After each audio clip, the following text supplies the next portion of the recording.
Hey guys, before this podcast starts, I just want to say that some of the clips was not recorded due to some technical errors.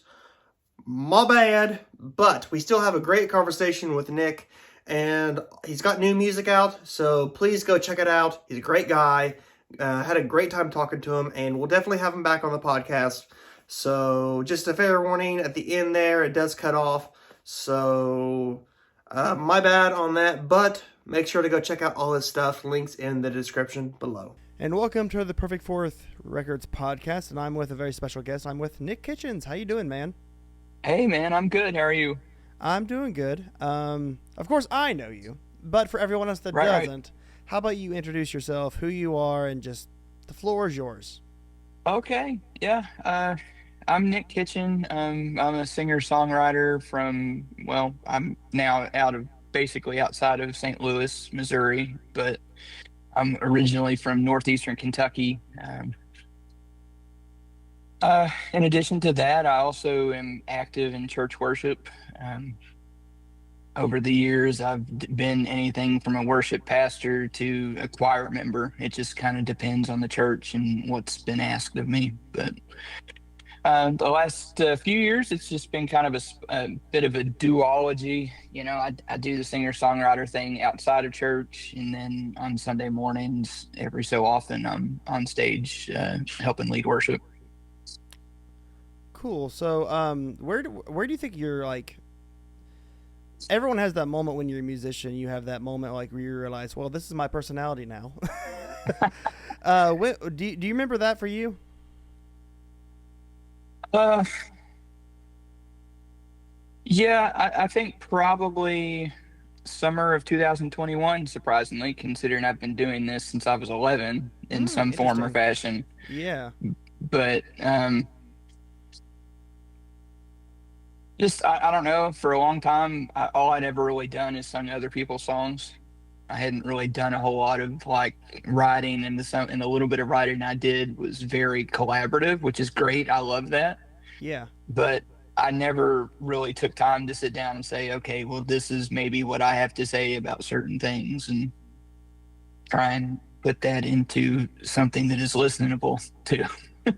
Gotcha. I would say it's a bit different from doing other people's songs to doing your own Hmm. songs. Even though it's both music related, it's a whole different animal because when you're doing your own songs, you're more expressive with it.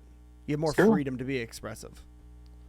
And has it been kind of almost has it been fun, you think, or challenging at all, being like a complete freedom of like what you want to do musically? It's been challenging, I would say. I mean, it's been fun too. I mean, it's really cool when you play a song for the first time in front of people and it actually connects, and you're like, oh wow, I didn't know that was going to happen. Yeah. Because you don't know. I mean, some songs don't hit people, and then sometimes they do. Um, so that part's been fun because I've been on a bit of a tour the last couple months in some different cities and stuff, and playing some new tunes, and I know we'll talk about this a little more later, but they're pretty personal tunes, Mm. and so like one of the things I'm discovering is the more like specific and personal I get, the more universal it seems to be accepted, which doesn't make sense to me, but it And seems that to be happening that way. Yeah. Well, it kind of doesn't make sense, but also makes sense at the same time because I can definitely see that perspective. Yeah. Because one thing with Christian music I've always said is that it's always determined by the lyrics. Hmm.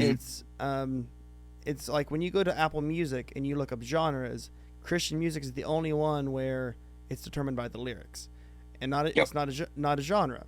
So that's always been, I would say, almost, well, it should be. I would say it should be the most personable style of music because it's so focused on the lyrics. Right. I think. Yeah. Um, No, I think that's a fair point for sure. um, so where do you think you've kind of talked like a lot of your songs are kind of personal. Um, Hmm. like a lot of the inspirations for that is just life. You think? Yeah. So let's see. I'm getting ready to release my third album in 3 years. For whatever reason, November seems to be the month that those come out. I don't. It's never been planned that way. That's It's your just month, man. this is my life now. November, I'm expected to do something. Apparently, No, um, no pressure on yourself no whatsoever. pressure at all. Right. Um, the first of those albums was really kind of a mix of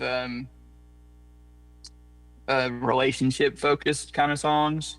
Mm, You know, falling in love, trying to figure love out, what happens when love goes way sour, and that kind of stuff. yeah, That's really kind of where that album went. And of course, I'd been through some things, so it was a good opportunity to air some of that. yeah. Um, the last year, I released an album that I had crowdfunded with Plaid Dog Recording out of Boston. Hmm.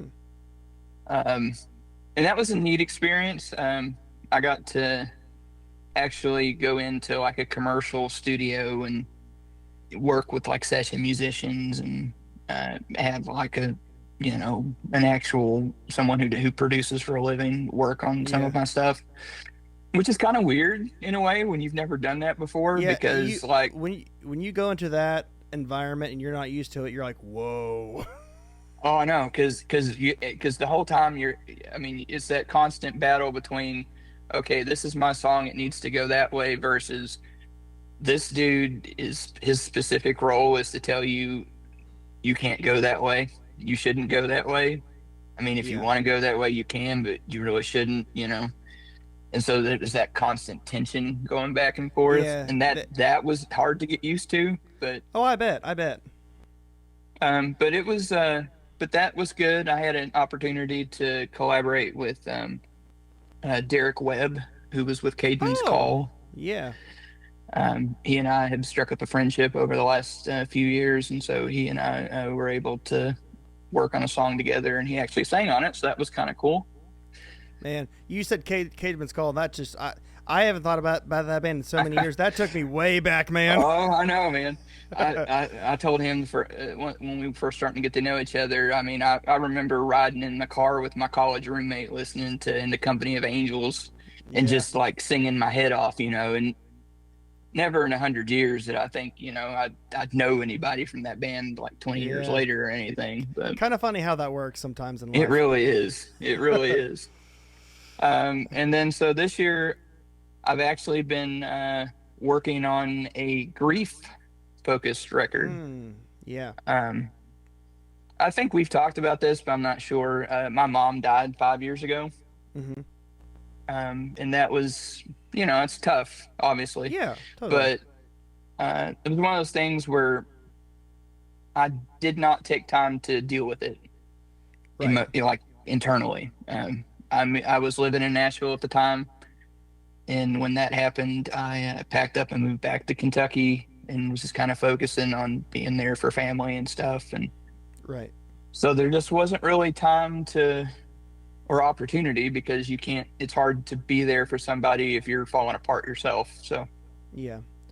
Would you so say? it went from, sorry, go ahead. Would you say the songs you're writing for the grief record, has it been helpful for you? Uh, I would say it's been essential, would be the word I Essential. would use. Okay. Because earlier this year, like, it's not really been something I wanted to deal with. I Mhm. mean, there are triggers. I'll see something in a movie or hear something in a song, and well, there goes the rest of your day. Yeah. But um, but it went from that to kind of like a point where I was kind of like breaking down, because all that tension had built up in my body and I hadn't been really doing anything about it. Right. And so um, that's kind of where that whole thing was born. I was only going to write one song, and before I knew it, I had like a record full of them. Mm. It's just like one after another came out. Right. And I think it's been helpful to a degree, for sure. Hmm. Um, it's been an opportunity to uh, name the beast, I guess, because there are certain aspects of grief, Yeah. that that like you don't know why something bothers you until you actually identify what it is. Yeah, you call it out of like, okay, let's figure this out. Yeah. Like for example, I have the last single I just put out is it's called Regrets, Hmm. and it's about, you know, what do you do, like what do you do with all of these what if questions, like, you know, what if I had acted sooner, or what if I had, you know, fought a little harder to try and change the situation a little bit. Right. And you know, what do you do with that? Because once that situation's over, like it's over, and you kind of you're just stuck with those questions, you know. Yeah. So Yeah, that's kind of. they're hard questions to get rid of because those what if things can like just haunt you forever. Oh yeah, for sure, for Um, sure. And that one, I've actually been playing that one live the last couple shows, and nice. I'm surprised because I sang it one time when I Hmm. recorded it. The vocal that's on the release is actually what I did on my phone. Really? Yeah, I couldn't, like, it was just one of those things where, like, I was like, there's no way I'm going to be able to go back into into my personal studio and recapture that. And Well, plus, I yeah, didn't want to because it yeah. was hard. So, Well, there's a point to that. When you write a super vulnerable and emotional song, singing it like that very first time, hmm. it's really difficult. I'm not a Oh singer. yeah. I'm not a singer. My wife's a singer, and I work with a bunch of other singers, and I've seen scenarios where a super vulnerable song, it's kind of hard to sing it. Like and me and my wife and our band, we have a new song we're working on where at the very end of it, it's like she starts to cry at the very end of it, Hmm. and we played it live, and a lot of times it's really hard for us to play because I wrote it in the sense of being so obsessed with everything in church but God, Hmm. and it was more like, okay, what have I like what kind of monster have I become? And like every time I play it, it's getting easier because you play it so many times, you almost become numb Sure. to it. But the more like those first couple times, you're like, oh geez, I am just babbling like a baby right now. Yeah. uh, so I totally get what you mean about like having that kind of toughness singing in that in the studio. Yeah. Fortunately, I have not fallen apart on either of the occasions I've sung that live, so I'm Yeah. pretty happy with that. But I have to do that again in a couple weeks down in Nashville, so I'm not. Okay. We'll see. Well, how are the receptions to the new songs live? Are they good? Yeah, surprising. That's what's surprising to me because, like, I mean, concept albums aren't really a foreign concept. That's funny use of turn a word there, but That was you know, nice. thanks. I mean, it's not foreign. I mean, you know, bands do concept albums all the time, Yeah. but this isn't really so much a concept as is a topical kind of concept Yeah. thing. Yeah. So, like, every single song on the record has, in one way or another, has something to do with that grief event and what it looks like dealing with the grief and the aftermath and everything. And that's not really what I would call an enjoyable time, you know. No. Right. Especially when, I mean, the hope is that the music's good and people enjoy listening to it, but you know, there's a reason I only listen to Johnny Cash's American Four, The Man Comes Around, in the fall, because that's when it feels like it's, you know, the leaves are Yeah. falling, it feels depressing. It's a good soundtrack for that. Right. Right. Yeah. Certain albums just go perfectly for certain seasons. Exactly. So I was kind of gun shy about playing some of these songs because, like, you start when you craft a set, you know, you start getting a vibe together. You kind Mm-hmm. of you want to get take them on a bit of a journey, and hopefully they're having a good time. But when you start, you know, plopping in these songs about death and about trying to get over grief and all these, I mean, it's kind of a mood killer, you know. Yeah. I mean, you could. I mean, I would say to a point it is a mood killer, but it's also something I think where I mean, everyone has to deals with tough times and tough subjects, and Yeah. it is a mood killer, but it's also a relatable killer, if that makes sense. It does. It does. But I've been surprised because especially the last show I played was down in Memphis, and we finished the set with two of the songs off the record, Mm-hmm. and they probably went over better than anything else I did the entire night. It was Nice. surprising, actually. But Oh, that's awesome. That's awesome to hear. I do want to ask about. I know you play in churches and you play in the Mhm. not church scene. Um, is it something that in the beginning when you first started doing that was that like a trying to get used to that because it's a different environment, or was it just like just seamless of like okay I play here then I play here. um, so I have a complicated answer to that question. Give I am ready for it, man. All right. So you and I both are we're kind of reared in the Nazarene world. So Yes, I'm a recovering Nazarene. yes, exactly. So me too. Me too. I was a card carrying member for 20 some years. Um, so when I grew up in church, this was very much a time when it was still not really acceptable to have any kind of music that had drums. Like, I mean, I remember some of the congregation members getting upset when we were singing like Yeah. Big House by Auto Adrenaline, you Oh know, my goodness. How can you be which mad at that song? That's such a classic. exactly. So, you know, and that's, something I've been trying to unravel is this layer of things that are actually okay, but have been told for so many years it's not, you know? Yeah. Um, I do think that that thing because I still hear that today, and I mean if I think it's more if a preference thing that people don't mhm. realize it is a preference thing. Because if like Well, sure. if you don't like drums in your songs, that's completely fine. But I think the line is blurred of what a preference and culture is. Oh, for sure. For sure. So I totally know what you mean by that. But I brought up the Nazarene thing because, like every good Nazarene, I went to Nazarene college as well, hmm and which I'm so thankful for Yeah. because it gave me the tools to actually like break out of some of that a little bit. hmm And I don't think had I stuck around and went to like KCU or Moorhead or something like that and still been just like active in the church right there at home.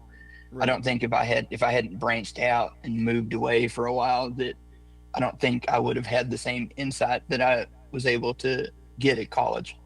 Gotcha. Um, and one of the things they say at Mount Vernon, or at least they used to, haven't been there. I haven't really been there since I graduated, actually. Hmm.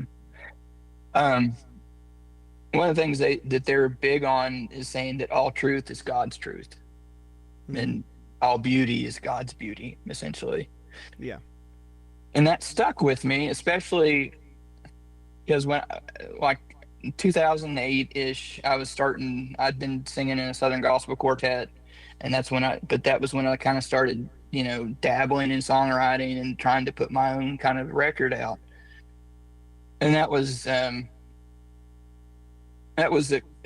bit of a struggle because there was one song on the record that wasn't like gospel or worship or something, hmm and and that was a bit of a struggle, especially when I talked to other people about what I was doing, because it's like, but aren't you doing a Jesus record? hmm Well, yeah, but Do you remember what song it was? it's called I Just Call You Mine. Oh, okay. It's let's see. The version I was familiar with was David Phelps, which of course is a Yeah. gospel tenor, but Martina McBride released it as a single too.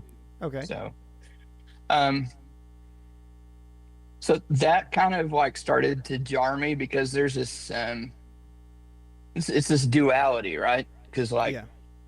you can't. There's this idea that you have to do one or the other. You can't really fuse it and do both. Yeah. Which That it's very aggravating because my I mean and when I say this, I love music in churches. I think it's great. It helps people. And by the way, we love anyone watching. If you're Nazarene, we love you. Yeah, we do. But if you have questions, get a hold of us. I'm joking. You got to joke. But that's one thing I wish the church would open up more with is, like you said, it's very black and white.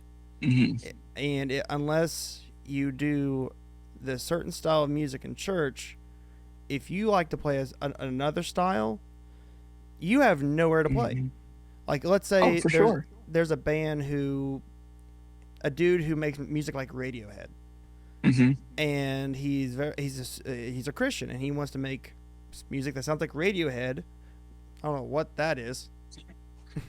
I don't know what the computer's been doing that lately. I don't know what I've been trying to find out. I think the computer hates me.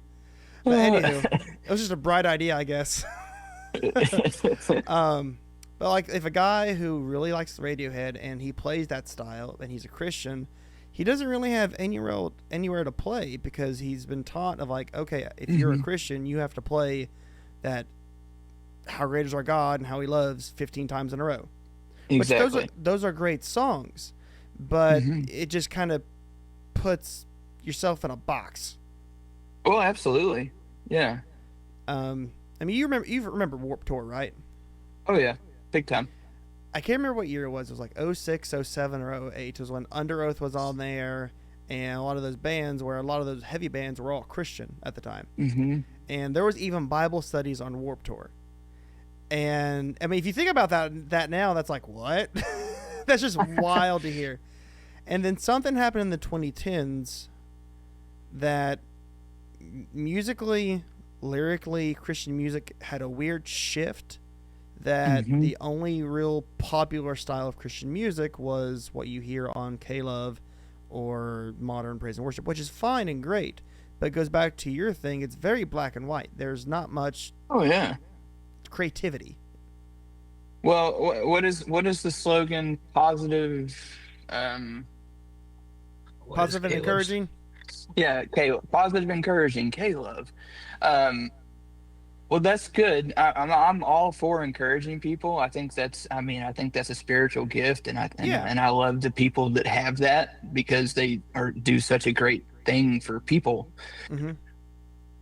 But life is not 24/7 positive and encouraging. No, and life sucks sometimes. Big time, and that's one of the reasons I'm starting to get more. I'm actually working on some songs that are more in the Christian genre, if you can call it a genre. But that's a whole other discussion, man. Oh, I know. A buddy of mine likes to say that if you put Christian in front of anything other than a person, it's a marketing term. I mean, yeah, I would agree with that statement. He's right. But it's because, like, I want there to be music for someone like me who, if I'm dealing with like a depression or an anxiety or a loss, or whatever. Yeah. I mean, there's a reason that, like, some of the Psalms are like bleed your heart out if you read them, and Ecclesiastes is completely depressing if you read it. That book is so that's a book. That's a book. It is. But I guess what I'm trying to say is, like, when I turn on modern Christian radio, there's nothing for that. It's all, if you just praise, or if you just think happier thoughts. Yeah, if you just have enough faith and have a certain mindset that whatever you're going through will go away, which is that's not how life works.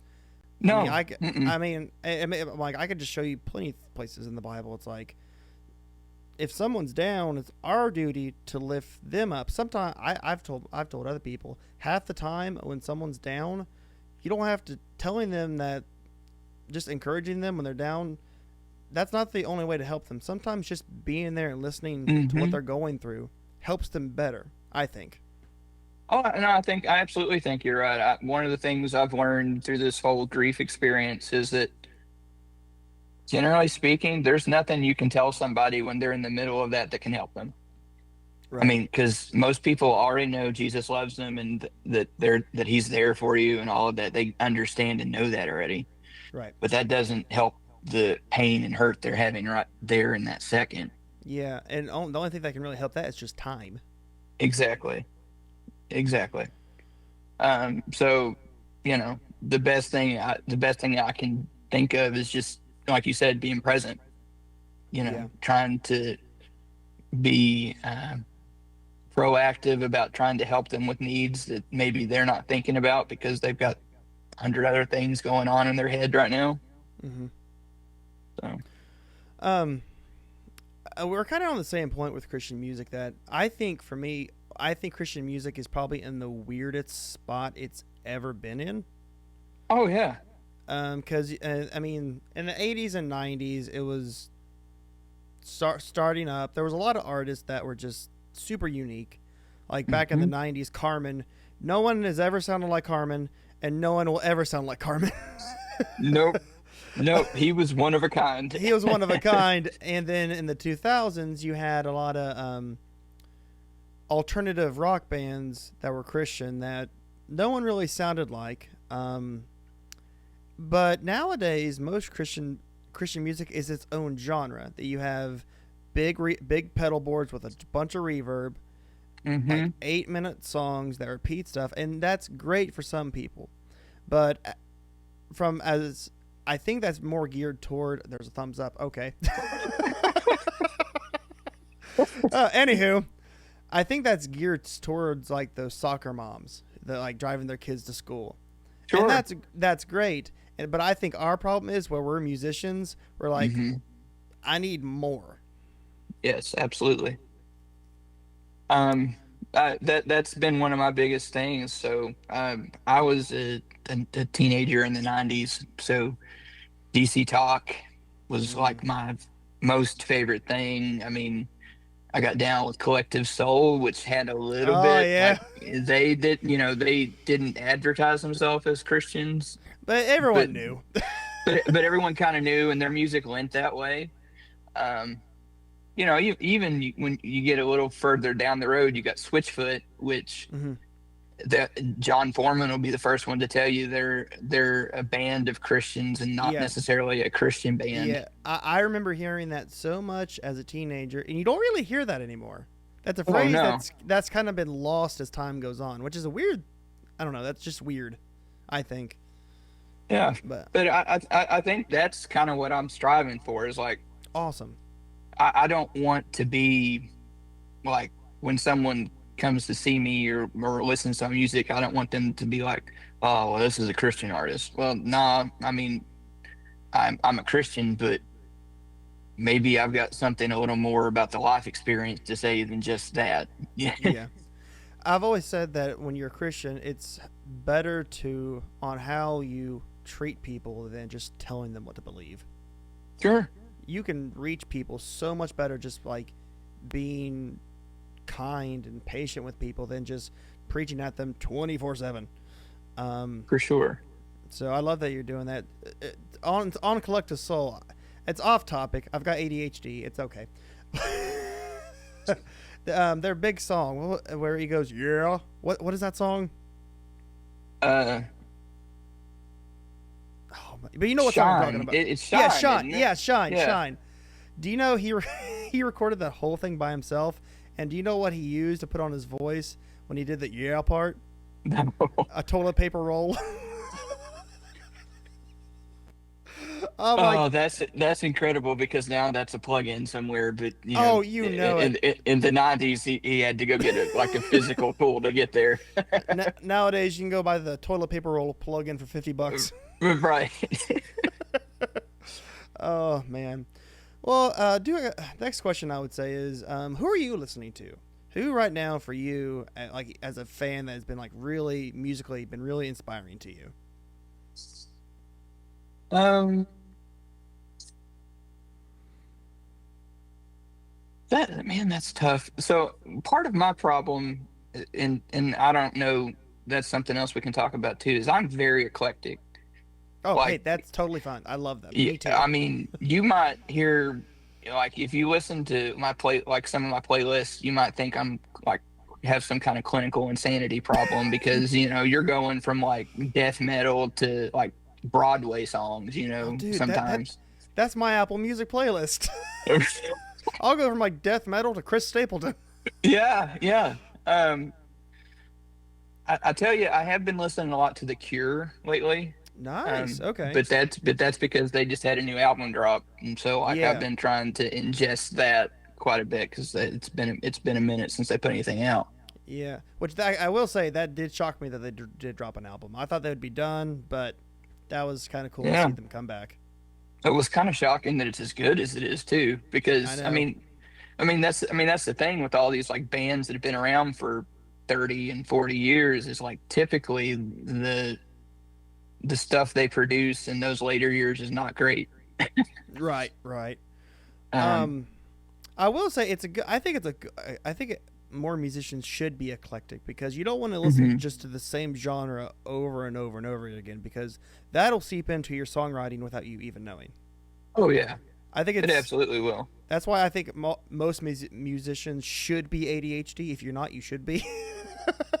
Just listen, because I'll listen to as many genres as possible, and some of my favorite bands are bands that like mold genres together. Hmm. Have you ever heard of the Absolutely. band Sleep Token? Oh yeah. Oh, dude, okay, I remember the first time hearing them, and from then till now, it's just like it gets better and better how they're able to do it. Yeah. It's just wild. And another one. Okay, back to what we were saying. Um, Yeah. totally no technical difficulty there. Right. Um, It's fine. It's fine. uh, Bill Murray. Have you ever heard of that band? I don't think I have.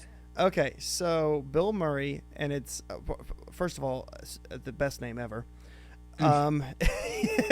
It's Bilmuri, and this dude has infused the heavy side of Sleep Token with country Hmm. music. Oh And man. he actually went down to Nashville and worked with all the big country artists, songwriters, and he released an album. And I never thought it could work, but good lord, it works. Oh, it's so good. After the podcast, I'll send you some links. But it's those my favorite. It's like being eclectic. It's okay to listen to Yeah. different genres. Like mold those different genres together into something that's completely different. That's where I'm at, man. I there's a touch of all kinds of different things in the stuff I write anymore. Hmm. Um, as far so I'm Butch Walker. Are you familiar with him at all? I've heard the name. Okay, he is by far my favorite singer or songwriter. He was in a band called the Marvelous Three that had like a one-hit wonder on MTV in the late '90s, and Gotcha. uh, so I love him. On the Christian side of things, have you heard of Luke Bauer? No, I have not. Okay, I'll hit you with some links later. Uh, it's it's it's sort of like a bit like Tyler Childers or a bit like even Chris Stapleton to a point. Okay. He has a song that I guess was fairly popular on like Instagram, the viral kind of thing, Yeah, called yeah. "Not My Home," and Gotcha. like I wasn't expecting it. It's very well produced, but it's raw kind of sounding too. Yeah. It just kind of knocked me over. I wasn't really expecting that, but I enjoy him. He's good. And there is another guy, and this is completely random. His name is Vincent Lima, Lima. Okay. He's writing songs about Greek mythology. Like Whoa.